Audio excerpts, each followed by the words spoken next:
ଜାଗୃତି ମୋର ଆଜି ହ୍ୟୁମାନ କଥା ଭାରି ମନେ ପଡୁଛି। ମୁଁ ହ୍ୟୁମାନଙ୍କୁ ଭୁଲି ପାରୁନି ରେ। ଭୁଲିବାକୁ ଚାହିଁଲେ ବି ଭୁଲି ପାରୁନି। ଆଖି ବନ୍ଦ କଲେ ହ୍ୟୁମାନ ଦେଖାଯାଉଛି। ଜାଣିଛ ଜାଗୃତି, ଆଜି ନା ଭାରି କଷ୍ଟ ହେଉଛି। କାହିଁ କେଜାଣି ଏ ମନଟା ଭାରି ଗୋଳାଇ ଘାଣ୍ଟି ହେଉଛି।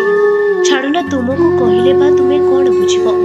କାହିଁକି କହିଲ ଜାଗୃତି, ତୁମେ ସେତିକି ମିଶିନ ଯେତିକି ମୁଁ ହ୍ୟୁମାନଙ୍କ ସହ ମିଶିଛି। ତା ସହିତ ବିତେଇଥିବା ସେହି ପ୍ରତ୍ୟେକଟି ମୁହୂର୍ତ୍ତ ଆଜି ମୋ ଆଖି ଆଗରେ ନାଚି ଉଠୁଛି, ଆଉ ମୋତେ ଜମାରୁ ଶୁଆଇ ଦଉନି।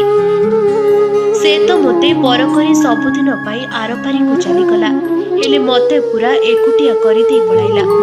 ଆଉ ଥରୁଟିଏ ବି ଭାବିଲାନି କି ତା ମା ଆଉ ତା ସ୍ତ୍ରୀକୁ କି ଜବାବ ଦେବି ବୋଲି। ତୁ ଏମିତି କେମିତି କରିପାରିଲୁ ରେ ହ୍ୟୁମାନ, କେମିତି କରିପାରିଲୁ? ଛାଡ଼ ଜାଗୃତି, ତୁମେ ସେସବୁ ବୁଝିପାରିବନି।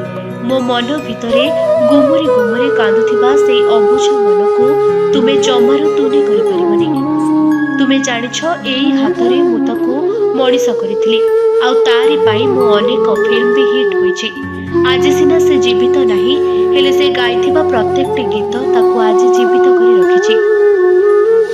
ବେଳେ ଇଚ୍ଛା ହୁଏ କିଛି ଗୀତ ଶୁଣିବାକୁ, ହେଲେ ଫୋନ ଖୋଲିଲେ କେବଳ ତାରି ଗୀତ ସାମ୍ନାକୁ ଚାଲି ଆସେ।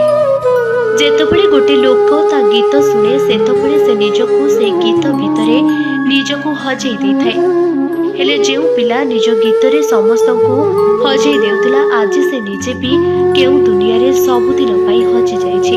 ଆଉ ଯେତେବେଳେ ଡାକିଲେ ସେ ଆଉ ଜମାରୁ ଫେରିବନି। ସେ ଆଉ ଜମାରୁ ଫେରିବନି। ବ୍ୟୁରୋ ରିପୋର୍ଟ, ନିରପେକ୍ଷ।